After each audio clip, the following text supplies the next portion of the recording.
In today's video, I'm going to show you how to organize your projects in Trello by building workspaces, setting up lists, and detailing tasks with cards. Trello is one of the most flexible project management tools out there, and whether you're managing a team or just trying to keep your own life in order, getting the structure right from the start makes all the difference. If you find this helpful, please like and subscribe, and let's get started. Let's begin with the foundation of any great Trello setup: building your workspaces and boards. Your workspace is essentially the top-level container that groups together related boards. Think of it as a filing cabinet for an entire department or area of your life. You'll want to create separate workspaces for things like your marketing department, your freelance clients, or even your personal projects. To do this, look for the Workspace dropdown in the top left corner of your Trello home screen. Click Create Workspace and give it a clear descriptive name. The key here is to keep these categories broad but distinct, so you're not jumping between unrelated contexts every time you log in. Once your workspace is set up, you'll create individual boards inside it for each specific large project. For example, within a marketing workspace, you might have a board for a product launch, another for a social media campaign, and another for your content calendar. A common mistake I see beginners make is throwing everything onto one giant board, which quickly becomes cluttered and distracting. By separating each major project into its own board, you preserve focus and make it easy to zoom in on exactly what needs your attention without wading through unrelated tasks. Now that your boards are in place, it's time to set up your lists, which represent the workflow for your tasks. You'll build these lists from left to right across your board, and this order should mirror the natural life cycle of your work. I recommend a structure that works beautifully for almost any project management scenario. Start with a list called Backlog or Ideas.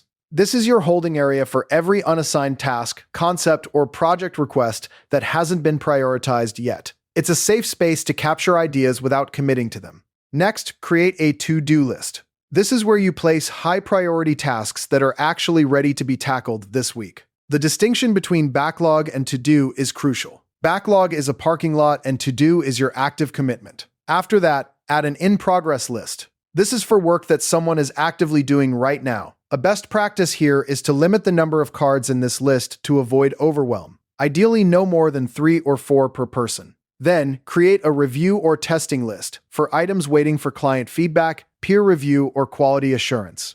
This creates a clear handoff point and prevents tasks from getting lost. Finally, add a done list. As you complete tasks, you drag them here. At the end of every week, archive the cards in the done list to keep your board clean and your sense of accomplishment visible. This linear workflow gives you an instant snapshot of where everything stands. With your lists set up, it's time to populate them with cards, which represent individual tasks or to-do items. Simply click Add a card at the bottom of any list and give it a clear, action-oriented title. But the real power of Trello lives inside each card when you click into it. Let me walk you through the features you absolutely want to use. First, checklists. These allow you to break a larger task into smaller, actionable steps. For example, on a card titled Write Blog Post, you could add a checklist with items like outline, draft, add images, and revise. Not only does this keep you organized, but there's a satisfying dopamine hit every time you check a box.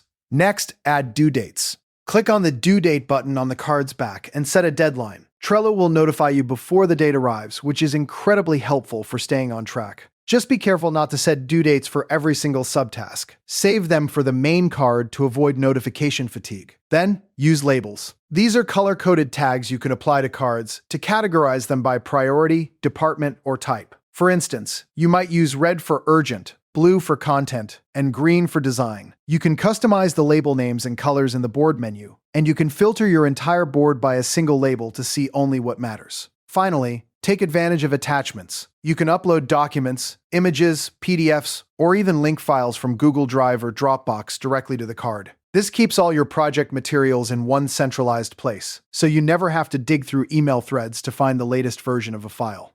You've now built a powerful, organized Trello system from the ground up. You've created workspaces and boards to compartmentalize your projects, set up a clear workflow with lists to visualize your task lifecycle, and populated your cards with checklists, due dates, labels, and attachments to give every task the detail it deserves. The benefit of this structure is that it turns chaos into clarity. You can look at your board at any moment and know exactly what needs to be done, by whom, and by when. As a next step, I recommend exploring Trello's automation feature called Butler to automatically move cards or set reminders. And make it a habit to do a quick weekly review of your board to keep everything fresh. Thanks so much for sticking with me through this guide. If you found any value in today's video, hitting that like button is a small gesture that makes a huge difference in helping others find our content. We're always looking to grow, so please drop a note in the comments, whether it's a specific part you enjoyed or a suggestion on how we can level up our production. We read every single one, and your feedback directly shapes what we build next. Save this video or bookmark it so you can revisit these steps whenever you need to. Happy organizing!